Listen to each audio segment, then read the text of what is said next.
சாபம் எப்படி வருகிறது என்று கடந்த நாட்களில் பார்த்தோம். துன்மார்கனுடைய வீட்டில் சாபம் தங்கும் என்று நீதிமொழிகள் 3:33 சொல்கிறது. துன்மார்கனுடைய வீட்டில் கர்த்தருடைய சாபம் இருக்கிறது. யாருடைய வீட்டில் சாபம் இருக்கிறது என்றால் துன்மார்கனுடைய வீட்டில் கர்த்தருடைய சாபம் கண்டிப்பாக இருக்கும். இயேசு கிறிஸ்துவை ஏற்றுக்கொண்ட பிறகு துன்மார்க்கமாய் நடக்கிறவர்கள் வீட்டில் சாபம் தங்குமா தங்காதா? நீங்களே யோசிங்கள். இயேசு கிறிஸ்துவின் இரத்தத்தினால நாம் கழுவப்பட்டு இருக்கிறோம், பரிசுத்தமாக்கப்பட்டு இருக்கிறோம். நீதிமான்கள் என்று நம்மை அழைத்திருக்கிறார், பரிசுத்தவான்கள் என்று அழைத்திருக்கிறார், தேவனுடைய பிள்ளைகள் என்று தேவன் நம்மை அழைத்திருக்கிறார். அப்படிப்பட்ட ஒரு கிருபை நமக்கு தந்த பிறகு நாம் துன்மார்க்கமாய் நடப்போம் என்றால் கர்த்தருடைய சாபம் தங்குமா தங்காதா? நீங்களே யோசித்து பாருங்கள். விபச்சாரம் செய்வது துன்மார்க்கம், பொய் சொல்வது துன்மார்க்கம், மற்றவர்களை ஏமாற்றுவது துன்மார்க்கம், வஞ்சிப்பது துன்மார்க்கம். நீதிக்கு எதிரானது அத்தனையுமே துன்மார்க்கம். உண்மைக்கு எதிரானது அத்தனையுமே துன்மார்க்கத்திற்கு கீழே தான் வரும். துன்மார்க்கனுடைய வீட்டிலே கண்டிப்பாக சாபம் இருக்கும். மற்றவர்களுடைய பொருளை அபகரிப்பது, மற்றவர்களுடைய மனைவியை அபகரிப்பது, மற்றவர்களுடைய சொத்தை அபகரிப்பது, இப்படிப்பட்டவர்களுடைய வீட்டில் கர்த்தருடைய சாபம் இருக்கும் என்று உண்மையாக நான் சொல்லுகிறேன். பல இடத்தில் நான் அதை பார்த்திருக்கிறேன், என் வாழ்க்கையில பார்த்திருக்கிறேன், என் சந்ததியில பார்த்திருக்கிறேன். என் சந்ததி முழுவதும் என்னுடைய முன்னோர்கள் முப்பாட்டன் துன்மார்க்கமாய் சம்பாதித்த நிலங்கள் 100 ஏக்கரா. இன்றைக்கு ஒரு ஜான் இடம் இல்லை. அந்த தலைமுறையே எல்லோரும் 50 வயது 60 வயதுக்குள்ள மரித்து விட்டார்கள். ஒருவர் உயிரோடு இல்லை. விசாரித்தால் 3வது தலைக்கட்டு முறையில் என்னுடைய முப்பாட்டன் பல நபர்களிடத்தில் சொத்தை அபகரித்திருக்கிறார். அதே போலதான் என்னுடைய சொந்த ஊரில் ஊர் தலைவர், அவருடைய முப்பாட்டனுடைய தலைமுறையில அந்த ஊர் தலைவருடைய முப்பாட்டன் அவரும் அதே போலதான் செய்திருக்கிறார். துன்மார்க்கமான நிலங்களை சம்பாதித்திருக்கிறார், பொருளை சம்பாதித்தார்கள். ஆனால் இப்போது அந்த தலைவரும் அந்த ஊர்ல இல்லை. அவர்களுக்கு இருந்த நிலம் 150 ஏக்கரா மொத்தம் க்ளோஸ், எல்லாமே இழந்து விட்டார்கள். துன்மார்கனுடைய வீட்டில் கர்த்தருடைய சாபம் இருக்கும். அவர்கள் இயேசு கிறிஸ்துவை ஏற்றுக்கொண்டாலும் சரி, இயேசு கிறிஸ்துவ அறியாதவர்களாக இருந்தாலும் சரி. ஏனென்றால் இந்த பூமி நிறைவும் கர்த்தருடையது. நீதி செய்வர்கள் மீது தேவனுடைய ஆசீர்வாதம் வரும், அநீதி செய்வர்கள் மீது தேவனுடைய சாபம் வரும். அது யாராக இருந்தாலும் சரி, அவர்கள் ஆண்டவர் அறியாதவர்களாக இருந்தாலும் அவர்கள் மனசாட்சியின்படி துன்மார்க்கமாய் பாவம் செய்தால், அக்கிரமம், கொலை செய்வது, கொள்ளையடிப்பது, லஞ்சம் வாங்குவது, இப்படி பல விதத்தில் சொல்லிக்கொண்டே போகலாம். இவர்கள் வீட்டில் கர்த்தருடைய சாபம் இருக்கும். ஊழியர்களும் தேவனுடைய பிள்ளைகளும் எச்சரிக்கையா இருங்கள்.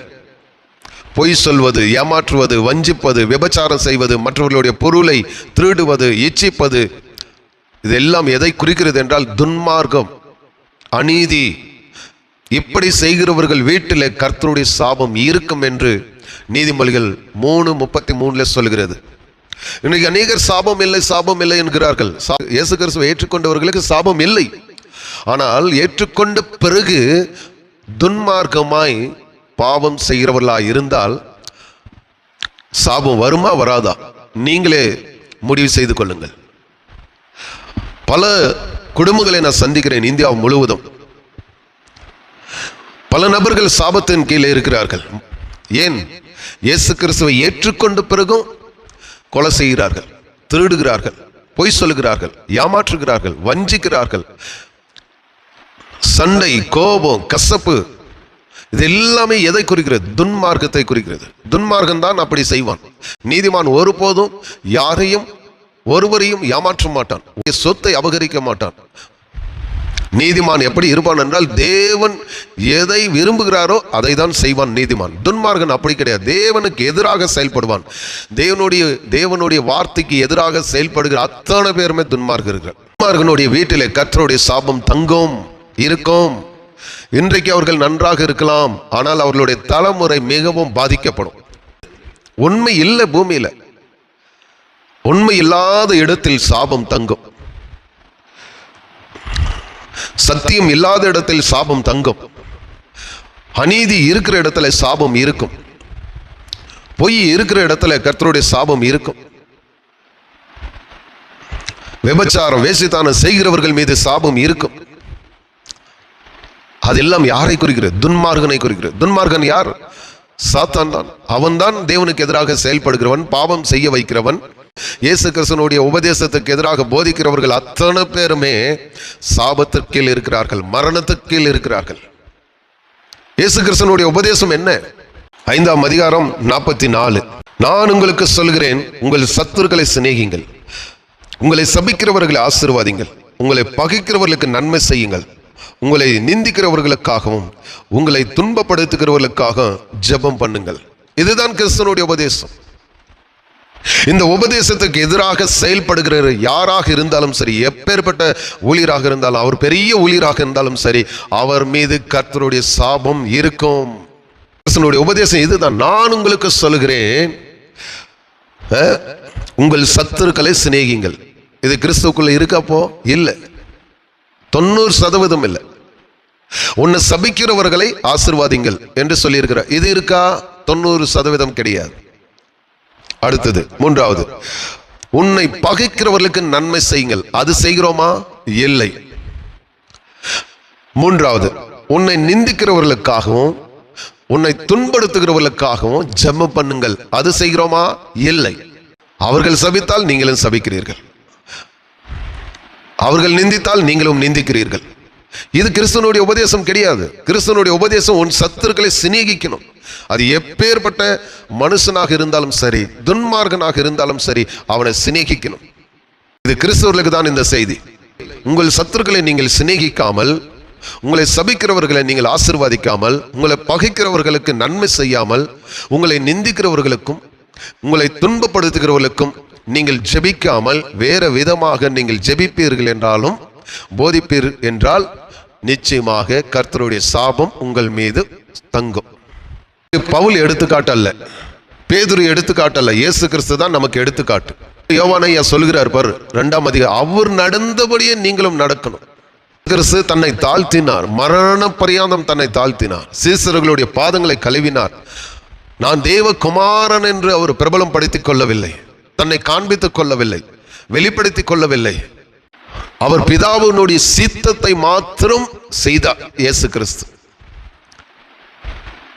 பிதா தனக்கு கட்டளையிட்டதை மாத்திரம் இயேசு கிறிஸ்து செய்து முடித்து 3ஆம் நாள் உயிரோடு எழுந்து பரலோகத்துக்கு சென்றார். அதே போலதான் நாமும் பரலோகத்துக்கு செல்ல வேண்டும் என்றால், இயேசு கிறிஸ்துனுடைய வருகையிலே செல்ல வேண்டும் என்றால், இயேசு கிறிஸ்துனுடைய உபதேசத்தை கை கொண்டு நடக்கிறவர்கள் மாத்திரம்தான் உயிர்த்தெழுதல் உண்டாகும், அவர் வருகையில் எடுத்துக்கொள்ளப்படும். துன்மார்க்கமாய் வாழ்ந்துவிட்டு மரித்தால் இயேசு கிறிஸ்துவின் வருகையிலே நீங்கள் உயிரோடு எழும்புவது கஷ்டம். அதே போல துன்மார்க்கமாய் இருப்பவர்களும் இயேசு கிறிஸ்துவின் வருகையில் எடுத்துக்கொள்ள முடியாது. எபிரேயர்ல 10:26 சத்தியத்தை அறியும் அறிவை அடைந்த பின்பு நாம் மனப்பூர்ணமாய் பாவம் செய்கிறவர்களாய் இருந்தால் பாவத்தின் மித்தம் செலுத்தத்தக்க வேறொரு பலி கிடையாது. பாவம் செய்கிறவர்கள் யார்? துன்மார்க்கன், அக்கிரமக்காரன். அவர்கள் வீட்டில், அவர்கள் மீது கர்த்தருடைய சாபம் நிச்சயமாக தங்கும். சத்தியத்தை ஜனங்களுக்கு சரியாக போதிக்காதனால பல கிறிஸ்தவர்கள் சிக்கப்பட்டு இருக்கிறார்கள் சாபத்தில். தேவனுடைய வாக்குத்தத்தங்களுக்கு எதிராக பேசுவது அது சாபத்திற்கு அடையாளம். கிறிஸ்துவனுடைய உபதேசத்திற்கு எதிராக பேசுவதும் அதுவும் சாபத்திற்கு அடையாளம். அந்நிய பாஷைக்கு எதிராக பேசுவதும் அதுவும் சாபத்திற்கு அடையாளம். நீங்கள் செய்கிற பாவங்கள் அத்தனையும் உங்களுடைய பிள்ளைகள் மீதுதான் வரும் சாபம். கர்த்தருடைய சாபம் உங்க சந்ததியில, உங்க வீடுல காணப்படும். நீதிமொழிகள் 33:3 துன்மார்கனுடைய வீட்டில் கர்த்தரின் சாபம் இருக்கிறது, நீதிமான்களுடைய வாசஸ்தலத்தை அவர் ஆசீர்வாதிக்கிறார். நீதிமானா இருந்தால்தான் ஆசீர்வாதம் பெற்றுக்கொள்ள முடியும். துன்மார்க்கமாய் பாவம் செய்கிறவர்கள், அக்கிரமம் செய்கிறவர்கள் எல்லாம், அவர்கள் எல்லாம் கர்த்தர் ஆசீர்வாதிக்க மாட்டார். விபச்சாரம் செய்கிறவர்கள் அவர்களையும் கர்த்தர் ஆசீர்வாதிக்க மாட்டார். உங்கள் கண்களுக்கு அவர்கள் இப்போது நன்றாக இருக்கும், ஆனால் அவர்களுடைய சந்ததி பாதிக்கப்படும். விபச்சாரம் செய்கிறவர்கள் கிறிஸ்தவர்கள் யாராக இருந்தாலும் சரி, இந்த வீடியோவை பார்த்து கொண்டு இருக்கிறவர்கள், விபச்சாரத்தில் ஈடுபட்டு மீண்டும் ஊழியம் செய்கிறவர்களுக்கு நான் எச்சரிப்பு தருகிறேன். தயவு செய்து சில வருஷங்களுக்கு உங்க ஊழியத்தை விட்டு கர்த்தருடைய சமூகத்தில் காத்திருங்கள். இன்னைக்கு பல நபர்கள் விபச்சாரத்துல துணிகரமாக விபச்சாரம் செய்கிறார்கள். அவர்கள் யார் என்றால் துன்மார்க்கர்கள். மனைவியை தள்ளிவிட்டு இன்னொரு மனைவியை திருமணம் செய்கிறவன் துன்மார்க்கன். புருஷனை தள்ளிவிட்டு இன்னொரு புருஷனை திருமணம் செய்கிறவர்கள் துன்மார்க்கி. இவர்கள் மீது கர்த்தருடைய சாபம் தங்கும். 1 கொரிந்தியர் 6ஆம் அதிகாரம் 15வது வசனம். உங்கள் சரீரங்கள் கிறிஸ்துவின் ஆவணங்கள் என்று அறிவீர்களா? அப்படி இருக்க கிறிஸ்துவனுடைய ஆவணங்களை வேசியின் ஆக்கலாமா? அப்படி செயலாகாதே. கிறிஸ்துவனுடைய சரீரத்தை வேசியின் சரீரமாக மாற்றக்கூடாது. வேசித்தானத்திற்கு விலகி ஓடுங்கள், விபச்சாரத்திற்கு விலகி ஓடுங்கள், விக்கிரக ஆராதனைக்கு விலகி ஓடுங்கள் என்றுதான் வேதம் சொல்கிறது. இப்போ இது எல்லாம் மீறி செய்யும் போது கர்த்தருடைய சாபம் தங்குமா தங்காதான்? நீங்களே யோசித்து பாருங்கள். பட்சபாதம் உள்ள தேவன், அவர் தம்முடைய மகனவே கொடுத்திருக்கிறார். அதை நினைவு கொள்ளுங்கள். பழைய ஏற்பாடை விட புதிய ஏற்பாடு மிக கடினம். பாவம் செய்தால் ஆடோ மாடோ கோழியோ புறாவை பலி கொடுத்து பாவத்திலிருந்து வெளியே வந்து விடுவார்கள். ஆனால் புதிய ஏற்பாடு மீண்டும் பாவம் செய்கிறவர்களாக இருந்தால் வேறொரு பலி கிடையாது. எபிரேயர் 10ஆம் அதிகாரம் 26வது வசனத்தை வாசித்து பாருங்கள். சத்தியத்தை அறிந்த பிறகு நாம் மனப்பூர்ணமாய் பாவம் செய்கிறவர்களாக இருந்தால் பாவத்திற்கு தக்கதாக வேறொரு பலி இனி இல்லை. 38 வருஷம் வியாதி உள்ளவனை குணமாக்கின பிறகு ஆலயத்தில் அவனை சந்தித்து சொல்கிறார், இனி உனக்கு ஒரு கேடு வராதபடிக்கு பாவம் செய்யாது இருப்பாயாக. சத்தியத்தை அறிந்த பிறகும் மனப்பூர்ணமாய் பாவம் செய்கிறவர்களாக இருந்தால் அது துன்மார்கனுக்கு அடையாளம். அப்படிப்பட்டவர்கள் வீட்டில் கர்த்தருடைய சாபம் இருக்கும். பொய் சொல்வது, ஏமாற்றுவது, வஞ்சிப்பது, விபச்சாரம் செய்வது, வேசித்தானம் செய்வது, திருமணம் ஆவதற்கு முன்பாக உடலுறவு கொள்வது, தாய் தப்பனுக்கு கீழ்ப்படியாமல் இருப்பது, மற்றவர்களுடைய சொத்தை அபகரிப்பது, இதெல்லாம் சாபத்திற்கு அடையாளம். இயேசு கிறிஸ்து உண்மையாகவே உங்களை சாபத்திலிருந்து விடுவித்து விட்டார். நியாயப்பிரமாணத்தில் சொல்லப்பட்ட எல்லா சாபத்திற்கும் விடுதலை கொடுத்து விட்டார். கொடுத்த பிறகும், சத்தியத்தை அறிந்த பிறகும் மீண்டும் நாய் என்ன செய்யும்? கக்கினதை தின்னும். அதுபோல மீண்டும் அதே பாவத்தை நீங்களும் கிறிஸ்தவர்கள் செய்து வந்தால் கர்த்தருடைய சாபம் தான் உங்கள் வீட்டில் இருக்கும். நான் உண்மையா சொல்றேன், கர்த்தருடைய அனுமதி இல்லாமல் ஒரு வியாதி வேலை செய்யாது. எந்த மனிதனும் எப்பேற்பட்ட வியாதிகள் அவன் பரப்பினாலும் சரி, கர்த்தருடைய அனுமதி இல்லாமல் எந்த வியாதியும் வேலை செய்யாது. ஒரு வசனம் இருக்கு, அதற்கு உதாரணம், கர்த்தர் நகரத்தை காவல்காரராகில் காவல்காரன் விழித்திருக்கிறது விருதா. இந்த வசனத்தை ஆழமா படித்து பாருங்கள். யோபனுடைய குடும்பத்தை சுற்றிலும் அவனுடைய எல்லா ஆசீர்வாதத்தை சுற்றிலும் கர்த்தர் வேலையடைத்திருந்தார். சாத்தானே சொல்லுகிறான், நீர் அவனை சுற்றிலும் வேலையடைக்கவில்லையோ? இந்த உலகத்தை முழுவதும் பாதுகாப்பது யார்? கர்த்தர்.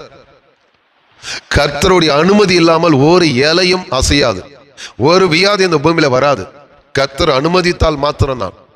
எப்போது அனுமதிப்பார் என்றால் துன்மார்க்கமாய் நடக்கும்போது.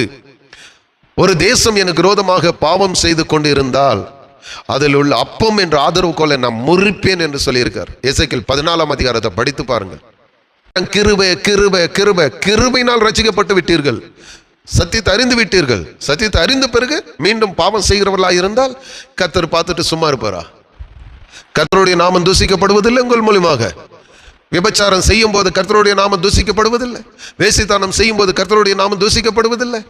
மற்றவர்களுடைய மனைவியை அபகரிப்பது கர்த்தர் நாமம் தூசிக்கப்படுவதில்லை. புறஜாதி மக்களுக்கு மத்தியில் தேவனுடைய பிள்ளைகளுக்கு நான் எச்சரிப்பேன் செய்கிறேன், இப்படிப்பட்ட ஊழியக்காரர்களை விட்டு விலகுங்கள். விபச்சாரத்தில் விழுந்து கிடக்கிறவர்கள், ஒரு மனைவி உயிரோடு இருந்து 2வது திருமணம் செய்து கொண்டு ஊழியம் செய்கிற ஊழியர்களை விட்டு விலகுங்கள். இல்லாவிட்டால் அவர்களுக்குள்ளே இருக்கிற ஆவிதான் உங்களுக்குள் வரும். அந்த வேசித்தான் ஆவி, அந்த விபச்சார ஆவி உங்கள் மீது வரும், இல்லை உங்க பிள்ளைகள் மீது வரும். நான் ஓப்பனா சொல்றேன், தாவீது செஞ்ச பாவம் அவன் மகன் செஞ்சான். சகோதரியோட விபச்சாரம் செய்தான். அவள் அழகு தாமரை, அந்த அழகில் அவன் பிரியப்பட்டு சாணித்த பிறகு, உடலுறவு கொண்ட பிறகு அவனுக்கு வெறுப்பு வந்தது. ஏன் வெறுப்பு வந்தது? தாவீது செய்த பாவம், அந்த பாவம் தான் அவனை பாவத்துக்குள்ள தள்ளினது. ஊழியர்களுடைய பிள்ளைகளுக்கு எச்சரிப்பு, ஏலியினுடைய பிள்ளைகள் என்ன பாவம் செய்தார்கள், அது ஏலி கண்டிக்காம விட்டதுனால அவர்கள் பிள்ளைகள் மீது தேவனுடைய கோபம் வெளிப்பட்டது. ஊழியம் செய்கிறவர்கள் மிகவும் மிகவும் மிகவும் ஜாக்கிரதையா இருக்க வேண்டும். உலக அரசாங்கத்தை போல இருக்கக்கூடாது.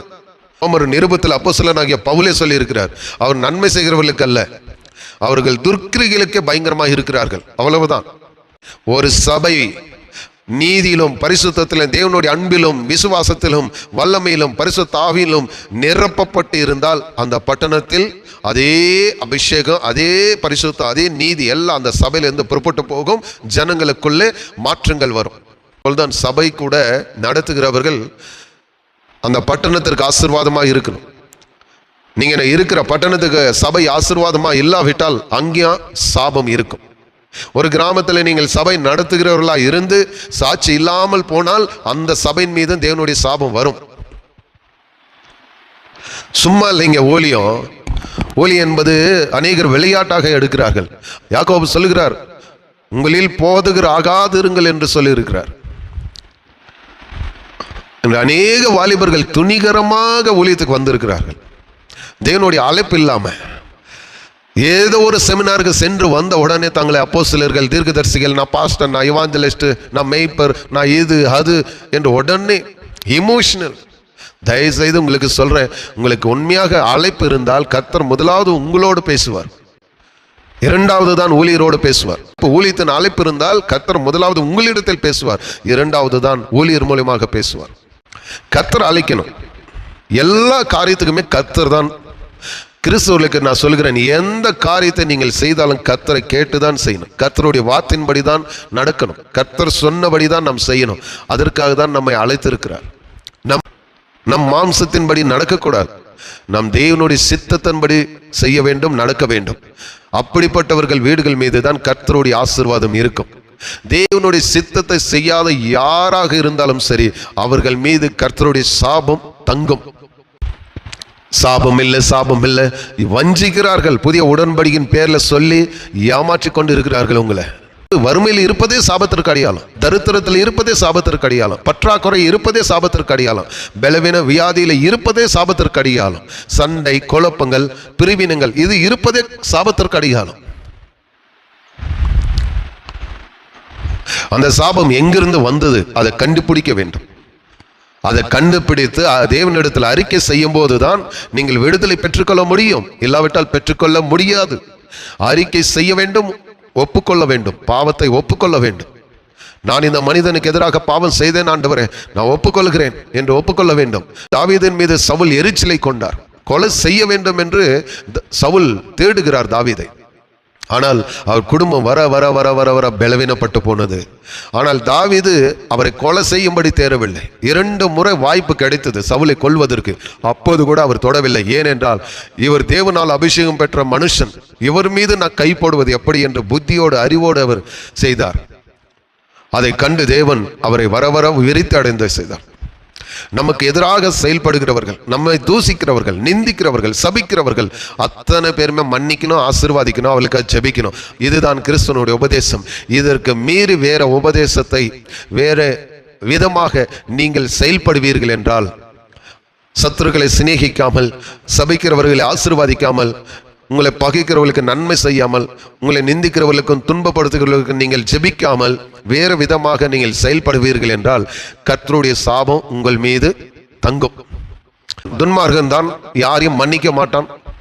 எப்போது அவன் பகைப்பான், சபிப்பான், நிந்திப்பான், சுயநலவாதி. ஹல்லேலூயா. இந்த சாபத்திலிருந்து நீங்கள் விடுதலை அடைவதற்கு ஒரே ஒரு வழி, உங்கள் பாவங்களை ஒப்புக்கொள்ள வேண்டும், அறிக்கை செய்ய வேண்டும், மன்னிப்பை கேட்க வேண்டும் தேவனிடத்தில். அப்போது தேவன் கிறிஸ்து இயேசு மூலமாக உங்களை மன்னித்து விடுதலையாக்குவார். ஹல்லேலூயா. God bless you.